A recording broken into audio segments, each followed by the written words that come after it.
عقدة من لساني. أعوذ بالله السميع العليم من الشيطان الرجيم. بسم الله الرحمن الرحيم. الحمد لله رب العالمين، وأصلي وأسلم صلاة وتسليما يليقان بمقام أمير الأنبياء وإمام المرسلين، وأشهد أن لا إله إلا الله ولي الصالحين، وأشهد أن سيدنا ونبينا وعظيمنا وحبيبنا محمدا رسول الله خاتم الأنبياء والمرسلين.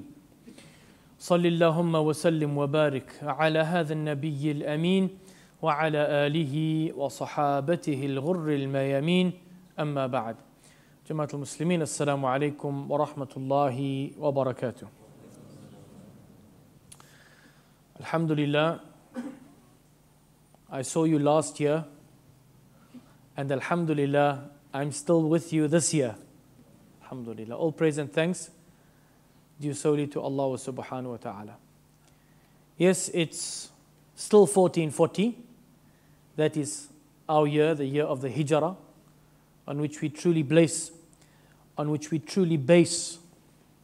our lives as Muslimin, taking from the date of the Hijrah of our beloved Prophet Muhammad salawatu rabbi wassalamu alayh, but living in a non-Muslim country governed by the Gregorian calendar, we also take cognizance of the opportunities that a new year offers us in terms of turning over a new leaf.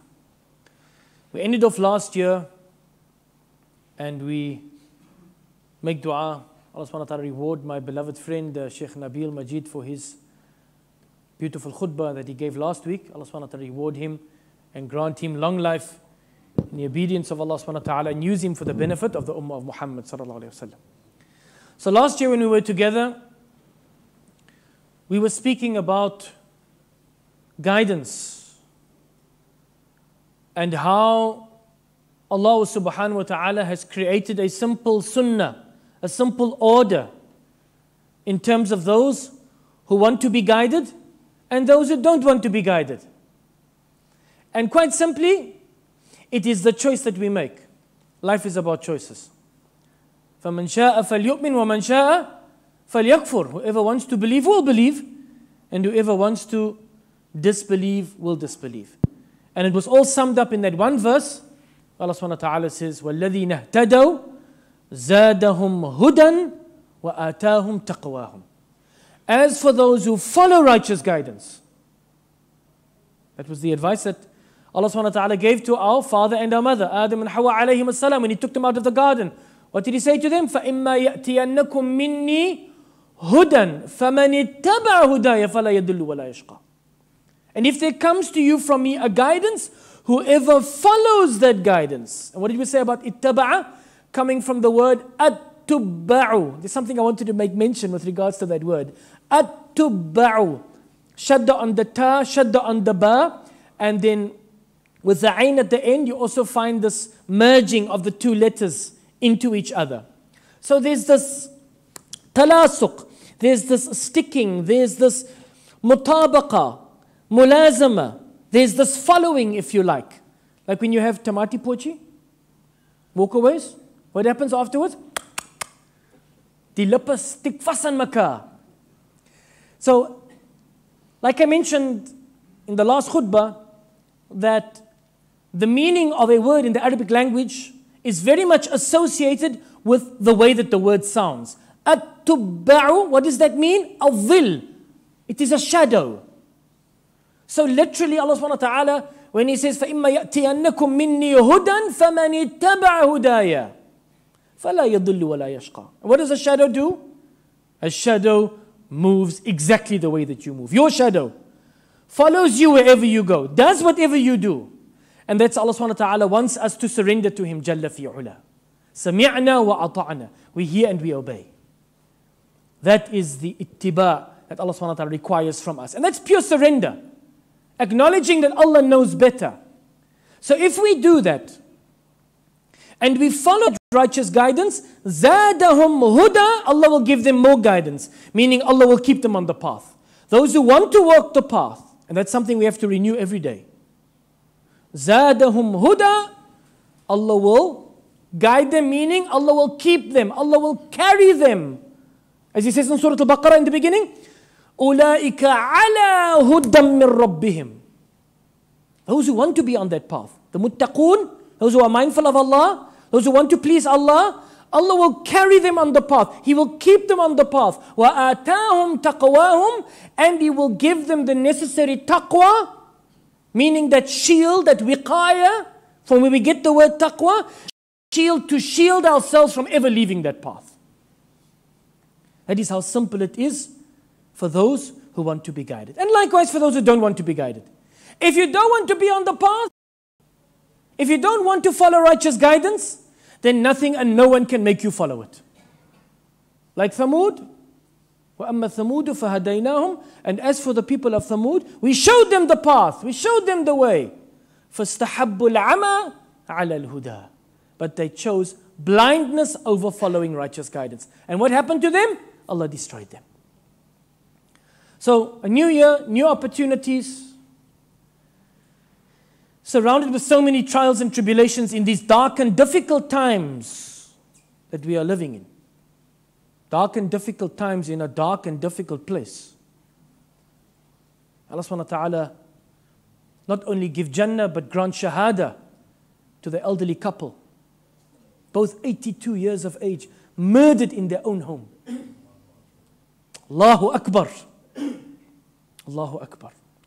So, Jama'at al-Muslimin, we need to start rethinking the way that we are living our lives. And the topic that I've chosen to speak about today, bi'idhnillahi ta'ala, will hopefully take us, and I speak to myself first, will take us to the source of our misguidance. I mean, what we were speaking about last week for 5 weeks, we based it on the fact that somebody had employed the services of somebody else and then they didn't pay them. Why?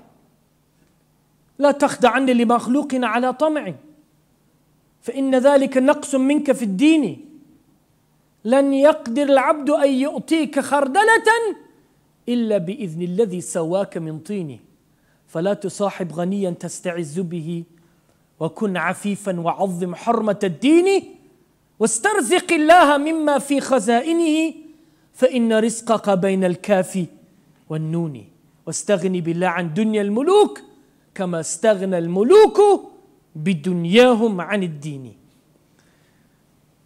I wish that we all understood the Arabic language, because subhanallah, my English translation of this poem doesn't do justice. But I will attempt anyway. The poet says, he says, don't cheat somebody out of greed.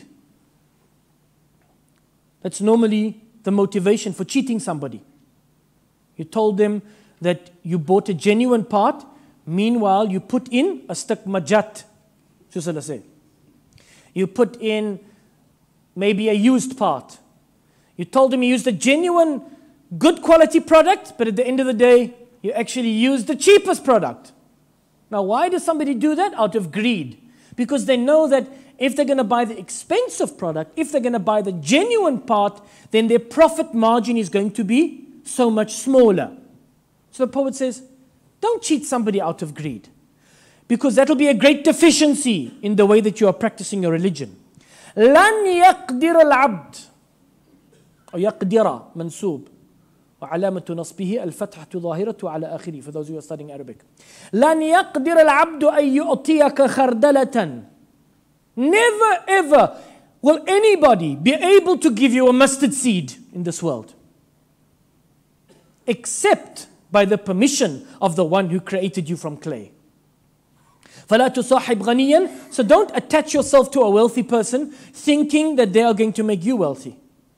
وَكُنْ عَفِيفًا. But instead be upright, be righteous, follow righteous guidance. وَعَظِّمْ حُرْمَةَ الدِّينِ. And make great the sanctity of your religion. وَاسْتَرْزِقِ اللَّهِ. And seek your rizq from Allah. Don't take any shortcuts. This all has to do with aqeedah. This all has to do with belief. How we believe in Allah.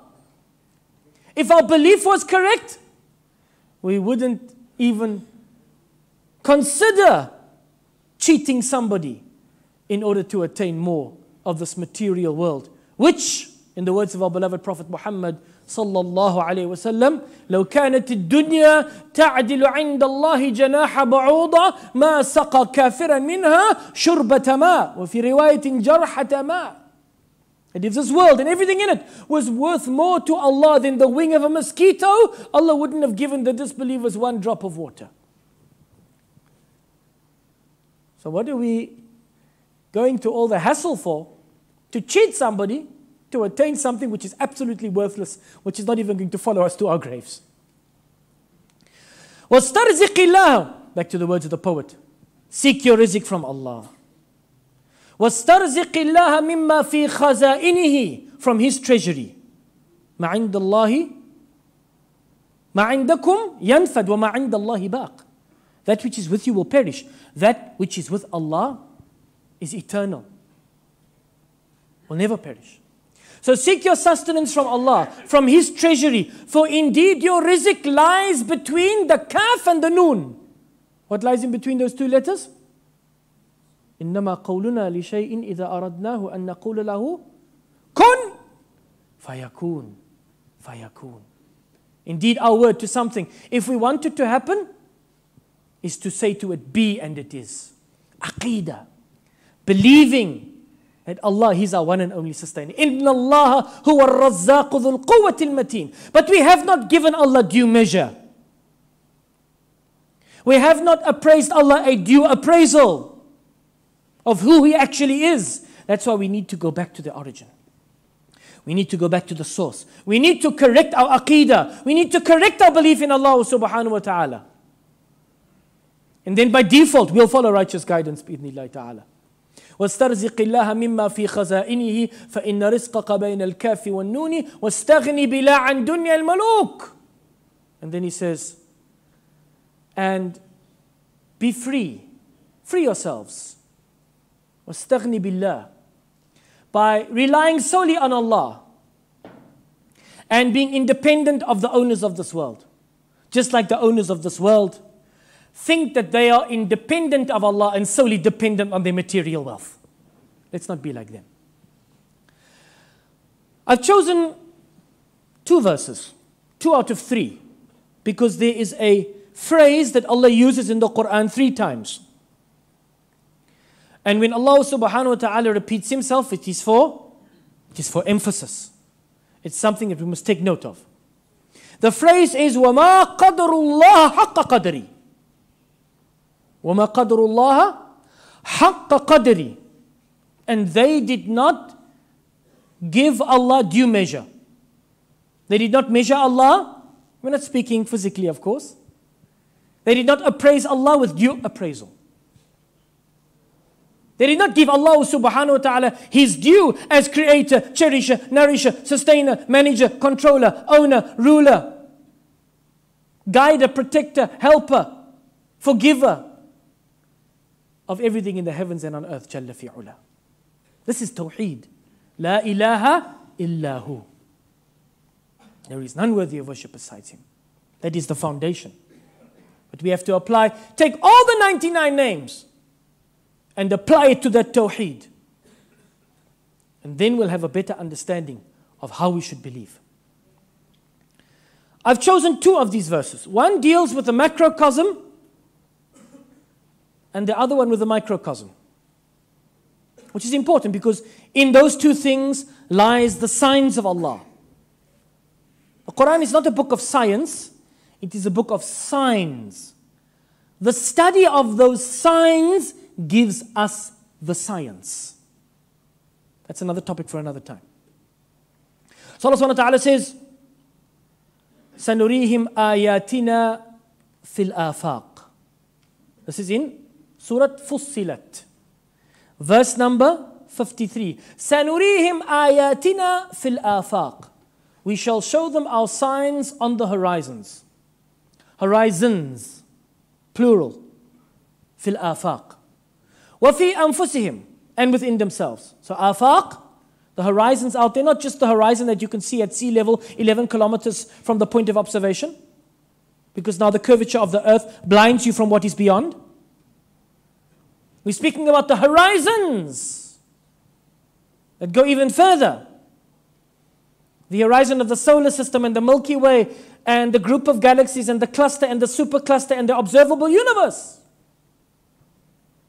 Likewise, وَفِي أَنفُسِهِمْ, and within themselves, going into the microcosm, going right down to the molecular level, to the atomic level, to the subatomic level. We shall show them our signs on the horizons and within themselves until it becomes clear to them that it is the truth. This Quran, a true revelation from Allah subhanahu wa ta'ala. Allah subhanahu wa ta'ala then says, أَوَلَمْ يَكْفِ بِرَبِّكَ أَنَّهُ عَلَى كُلِّ شَيْءٍ شَهِيدٍ. Does it not suffice you? Isn't it enough for you that your Lord is an observer of everything? Now, what does observation have to do with the existence of things? Any of those of you out there who like physics, atomic physics, quantum physics, go and look up the double slit experiment. It will blow your mind.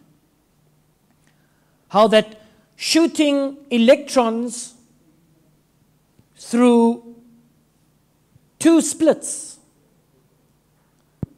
in a screen gives an interference pattern on the wall. But only when it is observed, as if you were shooting marbles through the two splits, gives you two lines on the back of the wall. But I don't want to, I know it's the beginning of the year, people are still in holiday mode, so los no die science alphabet, But go look it up. If you're interested, the double split experiment. It brings into question what is matter. And that we only truly exist because Allah subhanahu wa ta'ala is observing us. Jalla fi'ula. So, I've taken the two verses with regards to giving Allah due measure. Based on this verse, one dealing with the macrocosm and the other one with the microcosm. The first one that we will deal with is from Surah Al-Hajj. Let's start here, the microcosm, the microscopic world.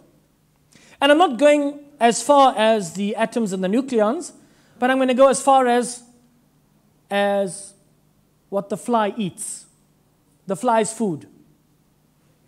What happens to the fly's food? Let's see what Allah subhanahu wa ta'ala says. Surah Al-Hajj, verse number 73. Ya ayyuhan nas, ضُرِبَ مَثَلٌ فَاسْتَمِعُوا لَهُ. O mankind, everybody must listen up. Mu'min wa kafir, believer and disbeliever. O mankind, ضُرِبَ مَثَلٌ. An example has been made. وَلِلَّهِ الْمَثَلُ الْأَعْلَى. And for Allah is the best of examples.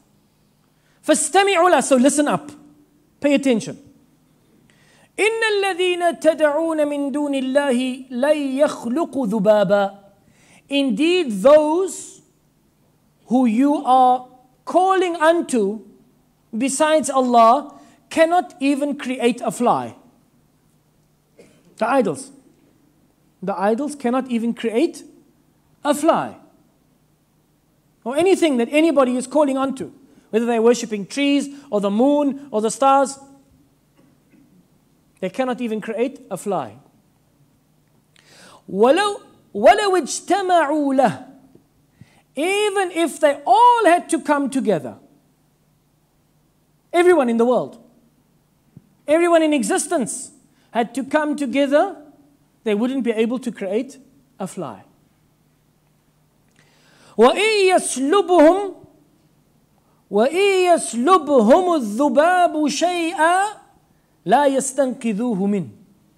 And if the fly had to take something away from them, like those kuffar Quraysh putting food by the idols, and then the fly comes and takes some of that food, even if it be microscopic, even if it be minuscule, the idol cannot stop that fly. And the idol cannot retrieve that food from the fly. What is so amazing, And this is when we get to the science of the sign. Remember, this is a sign. Let's now look at the science thereof. What actually happens? Why is it impossible? Whether it be for an idol or for a human being, even if it be the greatest scientist on earth, even if it be the greatest army on earth. A fly, do you know how a fly eats? What a fly does is, I know you haven't had lunch yet, so I don't mean to spoil your appetite. You guys can still go to the lounge for lunch, inshallah. The fly vomits on his food. And there are enzymes in the vomit of the fly that dissolve the food. And the fly, he has something, it's called proboscis on his mouth. Proboscis. It's actually a straw. It's like a straw. On his food, the vomit dissolves the food, and then he sucks up the food through his proboscis, through his straw. So even if we had to catch the fly and dissect the fly, we wouldn't be able to retrieve that food which the fly had taken from us. As Allah subhanahu wa ta'ala has explained in minute detail over 1400 years ago. يَسْلُبُهُمْ الذُّبَابُ, if the fly had to take from them شَيْئًا, something, لَا يَسْتَنْقِذُوهُ مِنْ, they wouldn't be able to retrieve it. ضَعُفَ الطَّالِبُ وَالْمَطْلُوبُ, the seeker and the sought are weak. They are both weak in the sight of Allah subhanahu wa ta'ala. We can do nothing for ourselves, Jama'at al-Muslimin. And nobody can do anything for us. Except when those two letters come together. وَاسْتَرْزِقِ اللَّهَ مِمَّا فِي خَزَائِنِهِ فَإِنَّ رِزْقَكَ بَيْنَ الْكَافِ وَالنُّونِ كُنْ فَيَكُونَ. We have to believe that with yaqeen. Nobody can give us something. Nobody can take something away from us except by the permission of Allah subhanahu wa ta'ala. Nobody can benefit us. Nobody can harm us except by the qada and qadr of Allah. As our beloved Prophet Muhammad sallallahu alaihi wasallam said in his advice to Ibn Abbas, Abdullah ibn Abbas, what did he say to him? Ya ghulam, u'allimuka kalimat. Oh my boy, let me teach you some words. Ihfadillah yahfadak. Look after the commands of Allah, Allah will look after you. Ihfadillah tajidu tujahak. Look after the commandments of Allah, Allah will always be there for you. Wa in sa'alta fas'alillah. And if you ask Allah. He's the only one that can give to you. وَإِنِ اسْتَعَنْتَ فَاسْتَعِنْ بِاللَّهِ. And if you seek help from Allah.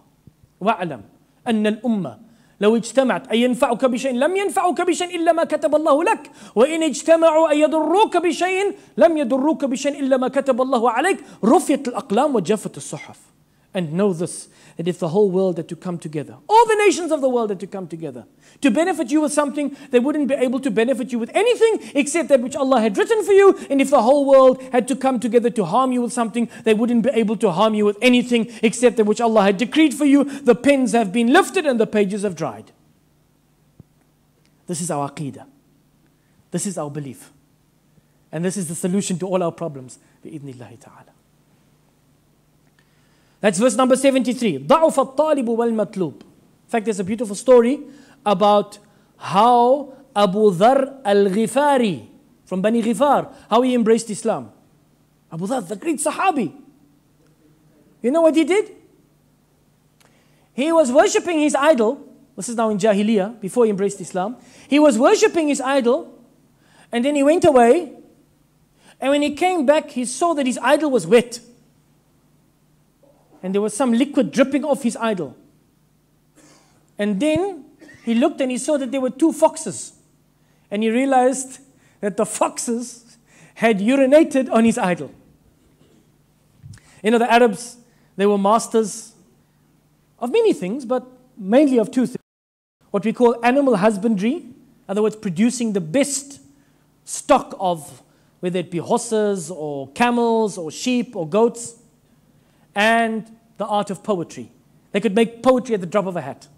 So Abu Dharr al-Ghifari, he looked at this and he said, أَرَبٌّ يَبُولُ الثَّعْلَبَانُ بِرَأْسِهِ. لقد ذل من بالت عليه ثعالب فلو كان ربا كان يمنع نفسه فلا خير في رب نعته المطالب برئت من الأصنام في الأرض كلها وآمنت بالله الذي هو غالب. He said, a God on which the foxes have urinated, indeed humiliated is he on whom the foxes have urinated. If he had been a God, he would have protected himself. There's no use in a God. Na'atul matalibu, na'a means to be distanced from or aloof from. Al-matalib, the goals. In other words, there's no use in a God who cannot achieve any goals for himself or for anyone for that matter. Then he said, بَرِئْتُ مِنَ الْأَصْنَامِ فِي الْأَرْضِ كُلِّهَا, I free myself from all the idols of this world. وَآمَنْتُ بِاللَّهِ الَّذِي هُوَ غَالِبُ, and I believe in Allah. He is the overcomer, the victorious, the compeller, جَلَّ فِي عُلَى. لَا إِلَهَ إِلَّا هُ. Look at that. Simple man in the desert over 1400 years ago. You see, we've got too many distractions. Too many distractions. You know, I need to give for those of you who are trying to get hold of me on WhatsApp, I need to give you a talk, firstly to myself and then to all of you. Life after WhatsApp. Subhanallah. Subhanallah. Amazing. Liberating. But inshallah, we'll leave that for another time. So that's verse number 73 of Surah Al-Hajj. Go look it up. The story of the fly. ضَعُفَ الطَّالِبُ وَالْمَطْلُوبُ, the seeker and the sought, they're both weak in the eyes of Allah. They can do nothing except by that which Allah decrees.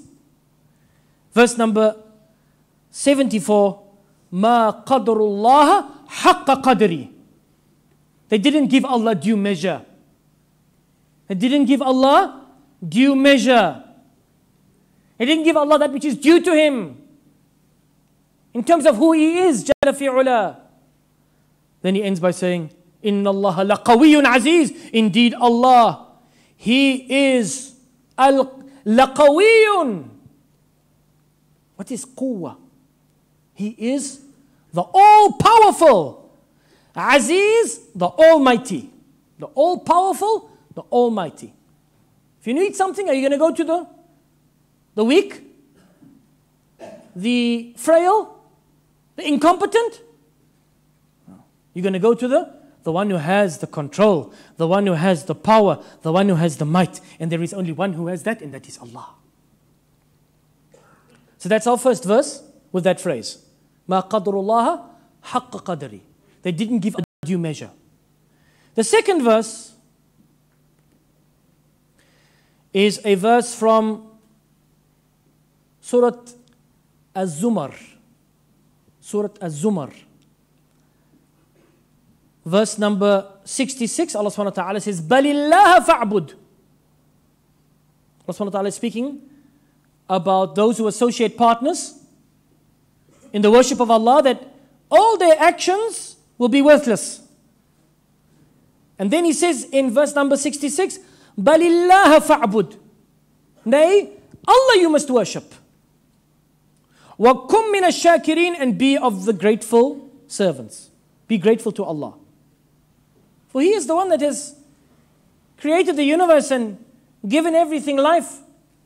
So how can you worship? عَاشُوا فِي خَيْرِ وَعَبَدُوا غَيْرِ. That's what's going to be said to the kuffar on the day of Yawm al-Qiyamah. عاشوا, or about them. عاشوا في خيري وعبدوا غيري. They lived in my goodness, but they worshipped others than me. That is the height of ingratitude. And then Allah subhanahu wa ta'ala in verse number 67, Surah Az-Zumar, وَمَا قَدْرُ اللَّهَ حَقَّ قَدْرِ. They didn't give Allah due measure. They didn't appraise Allah a true appraisal. وَالْأَرْضُ جَمِيعًا قَبْضَتُهُ يَوْمَ الْقِيَامَةِ. And the whole earth will be in His grip on the day of judgment. وَالسَّمَاوَاتُ مَطُوِيَاتٌ. And the heavens, the seven heavens, will be folded up بِيَمِينِ, in His right hand. Now we attribute to Allah what He attributes to Himself without likening it to anyone or anything. Why? Because Allah subhanahu wa ta'ala has given us a blanket statement, لَيْسَ كَمِثْلِهِ شَيْءٌ وَهُوَ السَّمِيعُ الْبَصِيرُ. Nothing can be likened unto Him, and He is all hearing and all seeing. But what are we speaking about here? The earth, with all of its mountains and its oceans, and its radius and diameter and circumference, its weight, the speed with which it is moving, 1,200 kilometers on its 23-degree axis, 104,000 kilometers around the sun. That Allah subhanahu wa ta'ala, He will take a hold of this earth on the Day of Judgment. And the heavens, the 7 heavens, according to some ulama, if we speak about the universe in which there are masabih, وَزَيَّنَّا سَمَاءَ الدُّنْيَا بِمَصَابِيحٍ, that we have adorned the heaven of this earth with lights. Meaning, it's only speaking about the first heaven. That the universe that we know, of which the observable universe is but a mere speck, this is the first sama. There are still 6 samas that we don't know where they are, how they exist. And yet, Allah subhanahu wa ta'ala, when He speaks about these samawat, Allah subhanahu wa ta'ala says, وَسِعَ كُرْسِيُ السَّمَاوَاتِ وَالْأَرْضِ. That the kursi, and we must be careful of oversimplification. I mean, just to translate the kursi as the chair, or the throne, for the arsh, this is oversimplification. The kursi as the container, yes. وَسِعَ كُرْسِيُ